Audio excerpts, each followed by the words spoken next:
à l'heure, Emmanuel, il a abordé quelque chose en disant qu'un jour, enfin, on doit exprimer aux gens que, par exemple, Noël, c'est la naissance de Jésus. Et de plus en plus, on devra affirmer, on devra montrer qu'on est chrétien. Et le Seigneur a mis sur mon cœur cette semaine, bon, ça va changer de Roland parce que c'est quelque chose d'important, c'est quelque chose qu'il faut poser sur son cœur et réfléchir. Il faut vraiment réfléchir. Est-ce que on a abandonné nos routes? Et on va prendre dans le livre des Juges, chapitre 5, au verset 6. Alors j'ai travaillé sur cette chose et le Seigneur m'a donné justement toutes les inspirations entre guillemets spirituelles et qui sont extrêmement graves et importantes. Au temps de Shamgar, fils d'Anath, au temps de Jaël, les routes étaient abandonnées et ceux qui voyageaient prenaient des chemins détournés. Les chefs étaient sans force en Israël, sans force. Quand je me suis levé, moi Déborah, quand je me suis levé comme une mère en Israël, ils avaient choisi de nouveaux dieux. Alors la guerre était aux portes. On ne voyait ni bouclier, ni lance chez 40 milliers en Israël. C'est une période de l'histoire d'Israël qui est un temps de déclin. Le réveil spirituel était nécessaire, et je veux dire quelque part indispensable, voire urgent, vital. Et c'est pour ça qu'à un moment donné, Déborah fait une allusion dans son cantique, elle dit « Réveille-toi, réveille-toi Déborah, réveille-toi, réveille-toi » 4 fois, elle dit « Réveille-toi ». Il y a des cycles dans l'histoire de l'humanité, et c'est pareil dans le peuple d'Israël, il y a des cycles hauts, des cycles bas. Les problèmes d'hier sont également les problèmes d'aujourd'hui, rappelez-vous, on l'a vu. Ce qui a été, c'est ce qui sera, et ce qui s'est fait, c'est ce qui se fera. Il n'y a rien de nouveau sous le soleil. Ecclésiaste, chapitre 1, verset 9, on l'a vu ensemble. L'Écriture ici décrit 6 points de chaos moral et spirituel que traverse le peuple de Dieu. Alors, reprenez le texte qu'on a lu. Les routes étaient abandonnées. Le premier point, c'est l'apostasie. Alors, beaucoup pensent que l'apostasie, c'est les gens du dehors qui ne croient plus en Dieu. L'apostasie, c'est au sein des églises. Les routes étaient abandonnés. Et ceux qui voyageaient prenaient des chemins détournés. Là, on parle de désobéissance. Ils se détournaient de l'Éternel. Ils désobéissaient. Les chefs étaient sans force en Israël, sans force. Là, c'est la faiblesse spirituelle. Il y a la fameuse phrase, quand je me suis levé, moi Déborah, quand je me suis levé comme une mère en Israël, c'est là où à un moment dit, réveille-toi Déborah. C'est la prise de conscience. Ils avaient choisi de nouveaux dieux, l'idolâtrie. Alors la guerre était aux portes. Et ici on parle de guerre spirituelle. On ne voyait ni bouclier ni lance chez 40 milliers en Israël. Ils étaient dépourvus de protection.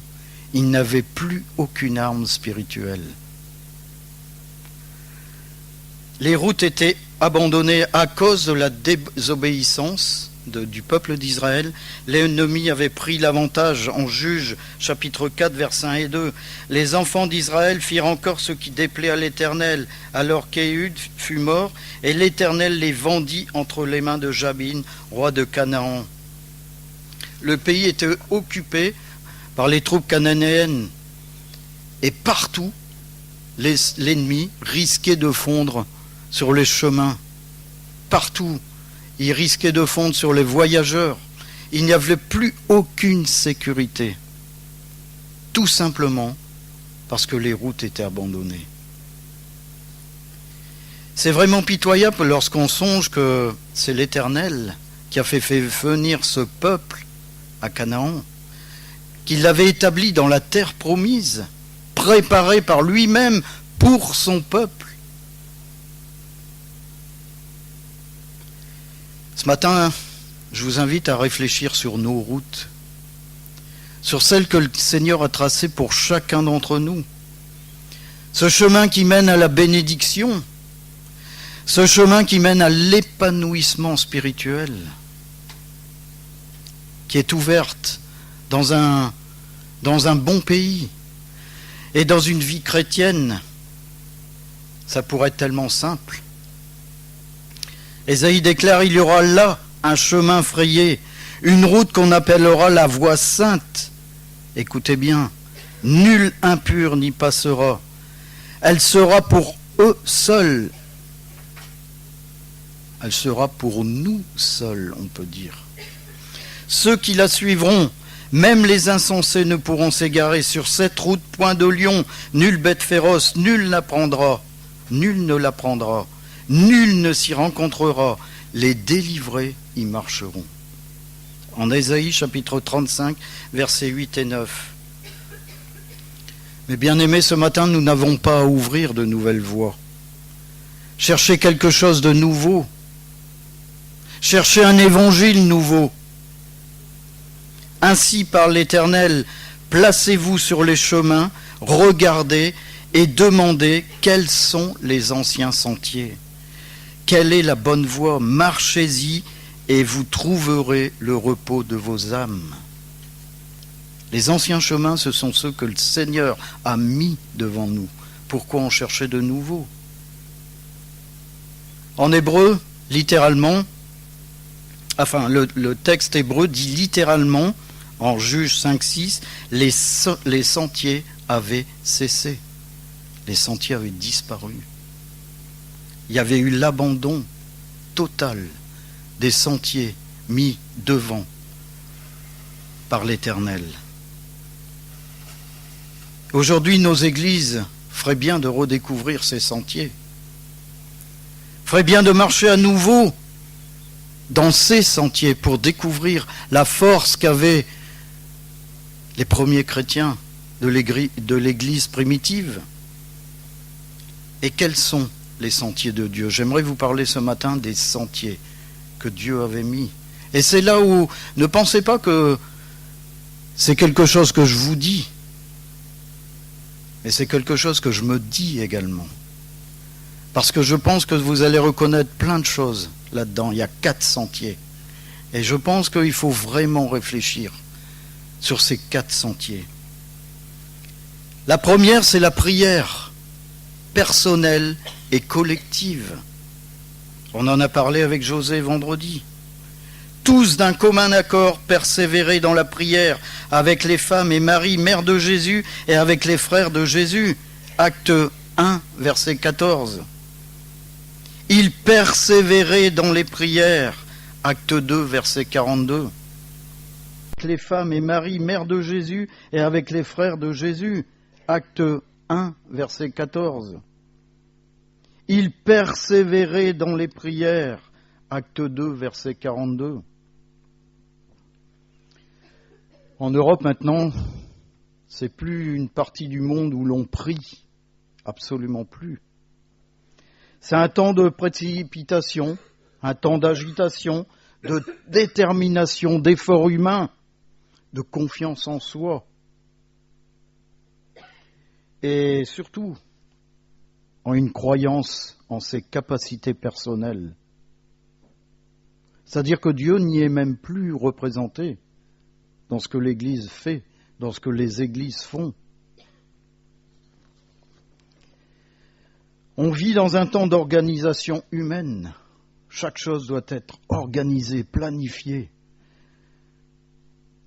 Comme des machines, il faut chercher des volontaires. On s'agite, on croit même entrevoir ce que l'Éternel nous demande de faire.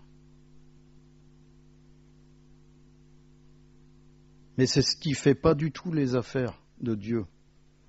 Et en fin de compte, ça ne peut qu'engendrer une absence totale de réussite spirituelle. C'est-à-dire qu'il n'y a rien d'humain. Il y a des gens qui partent dans une évangélisation sans prier. Parce qu'on va utiliser les choses du monde pour évangéliser. J'ai dit à quelqu'un une fois, mais habille-toi, prends ta Bible et pars. Comment l'Éternel a fait avec nos anciens prédicateurs, avec Papy Cradock quand il est arrivé ici sur Hasbrook? Est-ce que Papy Cradock avait besoin d'un super rétroprojecteur? Est-ce qu'il avait besoin de pancartes? Il partait dans la ville avec son livre. Avec son livre.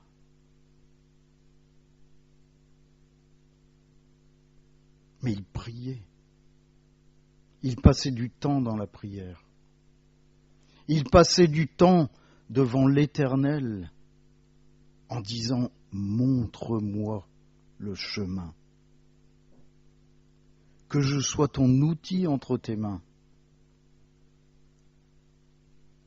Et en fin de compte, aujourd'hui, on n'a jamais eu autant d'églises organisées, autant d'églises savamment orchestrées,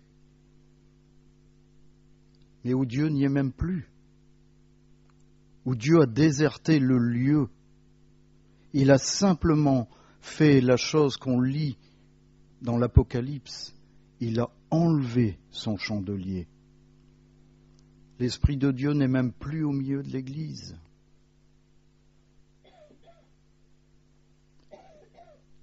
Et souvent, on pense que les rouages sont parfaits parce qu'on est organisé. C'est merveilleux, on a réussi à faire ça, alors qu'on ne connaît absolument pas la volonté de Dieu. Parce que de la chose qu'on a fait, il ne reste que de l'humain. Quels en sont les fruits? Il n'y a aucun fruit. Parce que c'est dépourvu d'énergie motrice, privé de la puissance spirituelle. Lorsqu'on se met à genoux, l'Éternel est avec nous. L'Éternel combattra avec nous. Il combattra pour nous. Je ne sais pas si vous avez conscience que lorsqu'on part avec son livre aujourd'hui, dans le monde, on part pour un combat, pour un véritable combat spirituel. On a beau être organisé, on a beau être le plus bel orateur, s'il n'y a pas l'Éternel dans l'entreprise, il n'y a aucune réussite spirituelle. On l'obtient simplement. Il n'y a rien d'autre à faire que de se mettre à genoux et de prier.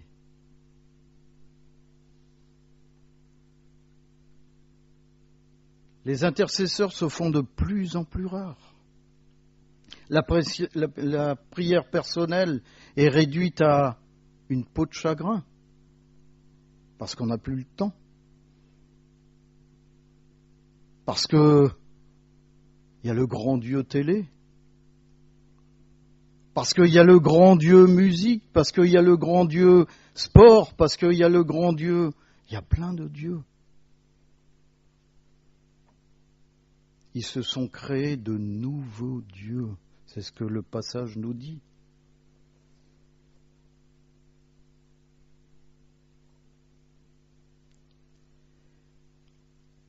La prière familiale est en fin de compte rangée dans les placards.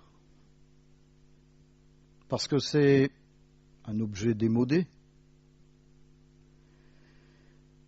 Et je dirais même que, et là ça va beaucoup plus loin, même dans les églises, les réunions de prière sont désertées. On voit la puissance d'une église au nombre de personnes présentes à une réunion de prière.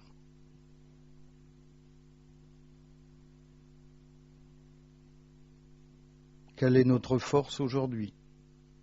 C'est la question que je me pose et c'est la question que je vous pose. Je vous ai dit que la prédication de ce matin va nous, comme elle m'a bouleversé, je me suis posé des questions en tant qu'ancien dans l'Église. L'évidence est devant nous. On a beau faire tous les tralala du monde, on a beau dire l'Éternel est avec nous, et gloire à Dieu, il est encore avec nous. Mais qu'avons-nous fait des sentiers qu'il a mis devant nous? Et ce sentier en particulier, qu'est la prière. Qu'est-ce qu'on en a fait? Qu'est-ce qu'on en a fait de l'intimité avec notre Dieu qu'on a chanté ce matin? Il est pour moi, je suis pour lui. Mais si je ne lui parle pas, et ce que je vous dis, je me le dis à moi aussi, ne vous inquiétez pas. Hein. Que va-t-il arriver lorsque les plus grandes guerres spirituelles vont arriver? Lorsque le combat sera difficile?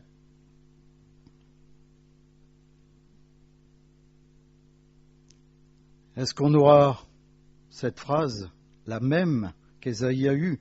Il voit qu'il n'y a pas un homme, et quand il voit, c'est Dieu. Dieu voit qu'il n'y a pas un homme.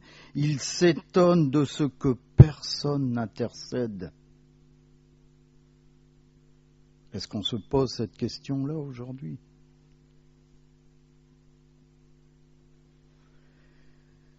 La deuxième route qui est abandonnée est la parole de Dieu. Les premiers chrétiens, d'après vous, puisaient leur puissance spirituelle où? Et dans quoi? Dans la télé? Ils n'en avaient pas. Dans les matchs de foot? Il n'y en avait pas. Dans la musique? Ils étaient très peu éduqués là-dedans. Ils persévéraient dans l'enseignement des apôtres. Acte 2, verset 42. Aujourd'hui, on a l'immense privilège d'avoir la parole de Dieu dans son intégralité, de la Genèse jusqu'à l'Apocalypse. Est-ce qu'on lit la Bible tous les jours? Rien que de la lire. Je ne parle même pas de la méditer, je parle simplement de la lire. Est-ce que la parole de Dieu est le pain de notre âme? Est-ce qu'on la médite avec avidité, avec soif? Seigneur, parle-moi.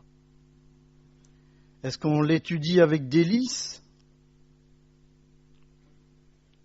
Ou est-ce qu'elle est couverte de la poussière de notre anorexie spirituelle? Ou est-ce qu'elle est abandonnée dans le grenier de notre indifférence? Est-ce qu'on est sur la bonne route ce matin?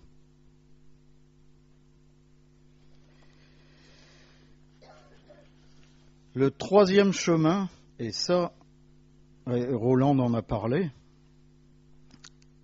le troisième chemin, c'est la communion fraternelle. Est-ce que l'Église de la Chambre haute, tout embasée du feu de l'Esprit, est présente dans notre cœur? Il persévérait dans la communion fraternelle. Acte 2, verset 42. Il y a beaucoup de chrétiens qui ont perdu cette communion fraternelle, qui vivent avec des illusions et surtout avec une fausse spiritualité. On se retrouve autour de choses, excusez-moi pour les jeunes, mais autour de raclette, autour d'une fête de l'église, autour d'un barbecue peut-être pour certaines églises, au bowling, et on s'imagine que c'est la communion fraternelle. C'est tout sauf la communion fraternelle.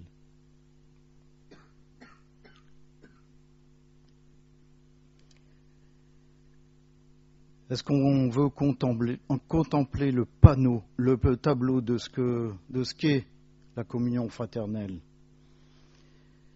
Le tableau qui a été peint par l'artiste divin de l'Acte des Apôtres. Est-ce qu'on veut pousser la porte du temple pour voir ce qu'est réellement, en ce temps-là, la communion fraternelle? Ils étaient chaque jour tous ensemble assidus au temple. Acte 2, verset 46.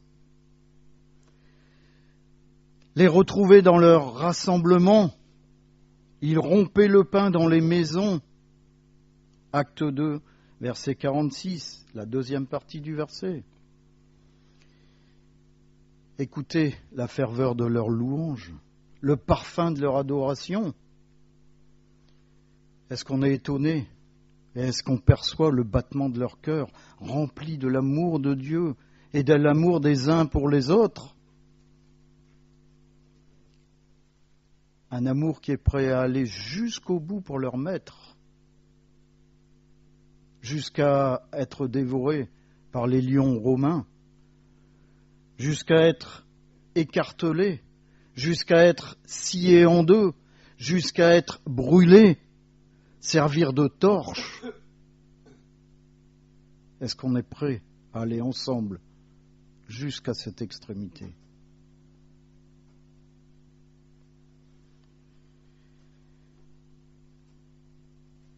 Le christianisme, là, n'a pas pris une ride, c'est toujours le même. Parce que le fondement en est le même, il est Jésus-Christ. Le Jésus qui était prêché en ce temps-là est le même maintenant. Pourquoi tout a changé? Parce que les routes sont abandonnées, tout simplement.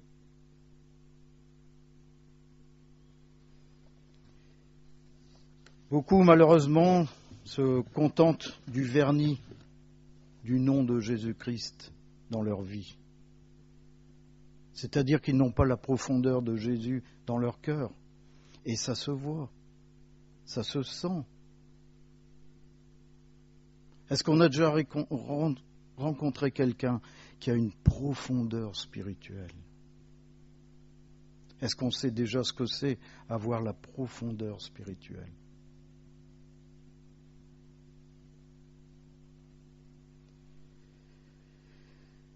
La quatrième route, et qui n'est pas des plus, des moins importantes, c'est la vie de l'esprit. C'est la quatrième route. Et là, je suis désolé de vous le dire, mais il y a beaucoup de chrétiens qui n'y marchent même plus. Et depuis très longtemps. Parce que quand je parle de la vie de l'esprit, c'est marcher selon son esprit.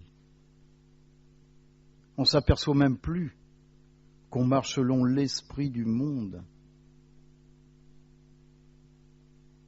Si c'était le cas, mes bien-aimés, les gens du dehors vous diraient, mais il y a quelque chose de spécial en toi.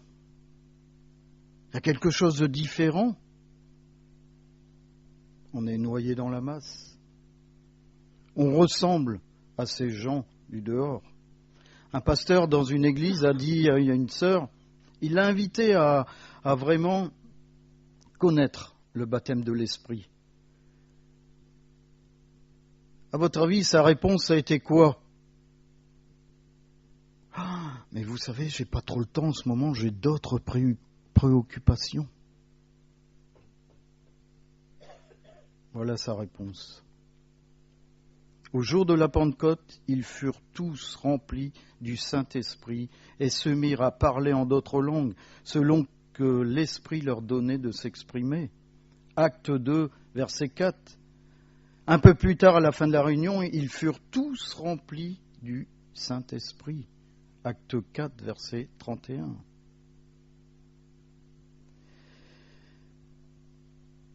C'était un renouveau pour eux. Ils avaient été bénis par la présence de l'Esprit dans leur vie. Ça a changé plein de choses. L'église en Samarie venait juste de naître Vous imaginez? Elle était toute neuve. Elle n'était pas comme la nôtre. Elle était toute neuve. Et ils furent bénis du Saint-Esprit. Pierre et Jean leur arrivaient justement dans cette église, arrivés chez les Samaritains, prièrent pour eux afin qu'ils reçoivent le Saint-Esprit. En Acte 8, verset 15. Paul, Saul de Tarse, qui était chrétien depuis 60 ans, mais non, depuis 3 jours, il était aveugle. Il vit venir à lui le disciple Ananias. Lorsque ce dernier fut arrivé dans la maison, il imposa les mains à Saul en disant « Saul, mon frère, le Seigneur Jésus qui t'est apparu sur le chemin par lequel tu venais m'a envoyé pour que tu recouvres la vue et que tu sois rempli du Saint-Esprit. » Et il l'a été. Et il l'a été en Actes chapitre 9, verset 17. Saul de Tarse, devenu Paul, arrive à Éphèse, rencontre quelques disciples, et il s'aperçoit qu'aucun d'entre eux n'avait reçu le Saint-Esprit. Il leur imposa les mains, le Saint-Esprit vint sur eux, et ils parlaient en langue. Acte 19, verset 6.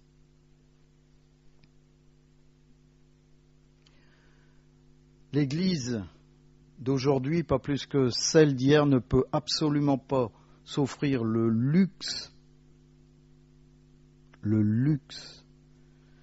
de déserter la voie de l'Esprit. C'est l'Esprit qui vivifie, la chair ne sert à rien, dit Jésus. Et je ne vous parlerai pas des dons de l'Esprit. Est-ce que nos réunions sont marquées par la présence de l'Esprit? Est-ce qu'elles sont animées par un surnaturel divin? Et je ne parle pas des manifestations de l'Esprit. Je ne parle absolument pas de ça. Mais simplement la gloire de Dieu qui est présente au milieu de nous.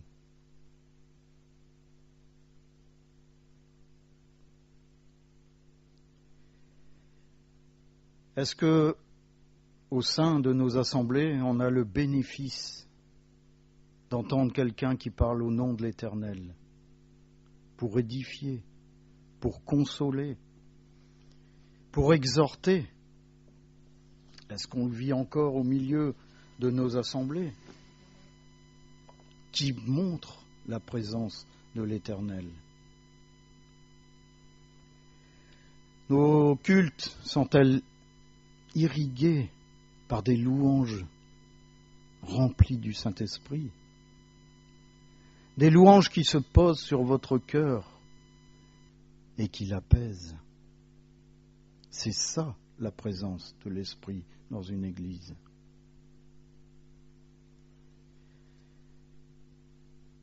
Est-ce qu'on a conscience qu'aujourd'hui la plupart de nos églises sont vides? Est-ce qu'on a conscience que le chandelier a été enlevé dans la plupart de nos églises?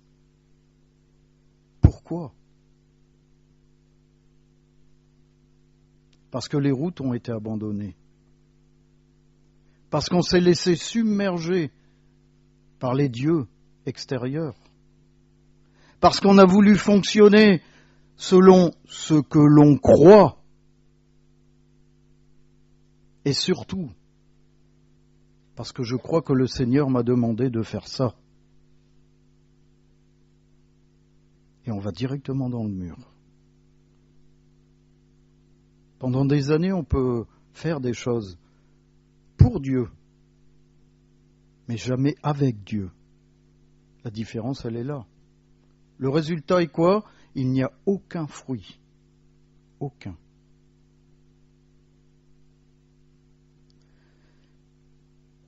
On peut louer le Seigneur, parce que ici, dans notre assemblée, il y a encore des choses qui se passent au milieu de nous.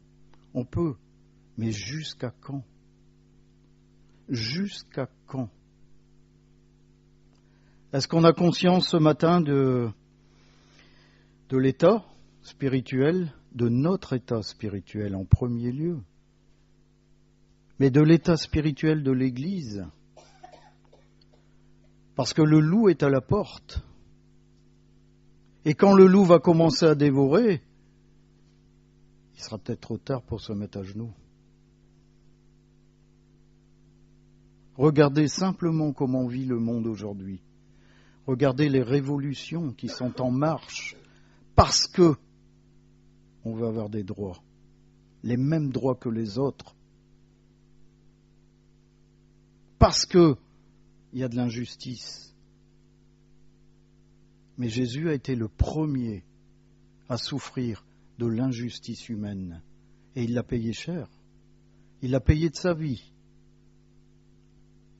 Mais il l'a payé parce qu'il a voulu. Pour nous, pour chacun d'entre nous. Alors qu'est-ce qu'on fait? Et je me pose la question. Qu'est-ce qu'on fait de ce cadeau ce matin? Est-ce qu'on le dilapide avec les choses du monde? Ou est-ce qu'on dit non, Seigneur, je veux revenir dans ton chemin. Je veux connaître ces sentiers dans ma vie. Je veux me mettre à genoux devant toi. Je veux chercher ta face tous les jours. Je veux être abreuvé, nourri de ta parole. Je veux connaître cette fraternité entre frères et sœurs qui fait que quand l'un souffre, j'accours et je prie avec elle. Est-ce que je veux être béni de l'Esprit, à tel point que lorsque je me trouve avec les gens du monde, je dérange? Parce que c'est ce qui va arriver. Et c'est le plus grand des tests. Le jour où vous commencez à déranger dans le monde, c'est que vous ne faites plus partie de ce monde.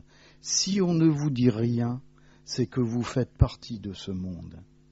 Si on commence à vous dire « tu commences à me gaver avec tes histoires de Jésus », c'est que vous avez cette vie et vous êtes dans le sentier qui vous mènera à cette vie éternelle. Si vous ne dérangez personne, je suis désolé de vous le dire, mais vous êtes en dehors du sentier. Est-ce que je dérange ce matin? Ou est-ce que j'ai abandonné les sentiers? Est-ce que j'ai déserté le sentier que l'Éternel a mis devant moi? Soyons honnêtes ce matin. Posons-nous cette question. Est-ce que je suis continuellement dans la prière? Est-ce que je saute sur ma parole tous les jours pour dire oui Seigneur, aujourd'hui apprends-moi quelque chose de nouveau, même si je suis un chrétien de 50 ans d'expérience, je ne parle pas en âge. Seigneur, donne-moi une parole pour un frère, pour une sœur. Donne-moi simplement ton esprit. Est-ce que c'est ma prière ce matin? Donne-moi ton esprit. Si vous le faites de tout votre cœur, il va vous le donner. Et là, je peux vous dire que vous allez sentir la différence. Là, vous allez déranger. Mais une puissance dont vous ne vous imaginez même pas. Parce qu'il n'y a qu'une chose, qu'une personne qui comptera pour vous. C'est Jésus-Christ. Celui qui vit en vous. Est-ce que c'est Jésus-Christ qui vit en vous ce matin? Parce qu'à force d'abandonner nos chemins, Jésus-Christ n'y est même plus sur le chemin qu'on a devant nous. Parce que c'est certainement pas le sien. Les chemins qu'il a préparés pour chacun d'entre nous sont des chemins de grâce, de gloire. Il nous arme, il nous donne les armes de l'esprit. On ne voyait ni bouclier ni lance chez 40 millions d'Israël. Voilà les armes de l'esprit. Eux, ils étaient complètement désarmés parce qu'ils avaient abandonné les sentiers. Ce matin, je vais vous dire une chose, et je me dis une chose. Reviens à l'Éternel. et il te bénira. Amen.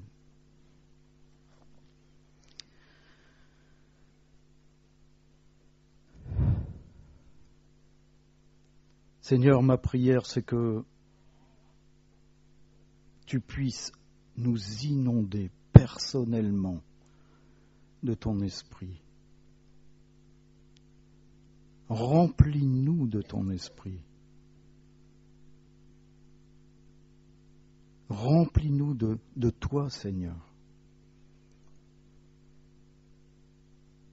Seigneur, le malin a cette faculté d'utiliser chacune des choses qui nous préoccupent aujourd'hui pour nous éloigner de toi. Parce qu'on n'a pas les yeux fixés sur toi. Parce qu'on a peut-être abandonné les sentiers que tu as mis devant nous. Seigneur, ce matin, je reviens à toi. C'est ma prière, je reviens à toi, Seigneur. Seigneur, cette pensée puisse se poser sur le cœur de chacun ici présent dans cette assemblée. Seigneur, que l'on puisse réinvestir les sentiers, que l'on puisse, Seigneur, s'y promener, ne pas courir, mais s'y promener, pour prendre chacune des grâces que tu as à nous donner, pour faire de nous de puissants soldats armés des armes de l'Esprit, Seigneur. Seigneur, que tu puisses nous remplir de ta présence pour qu'on ait cette faculté de se mettre à genoux devant toi, de te parler tous les jours, d'intercéder. Seigneur, montre-nous la voie. Amen.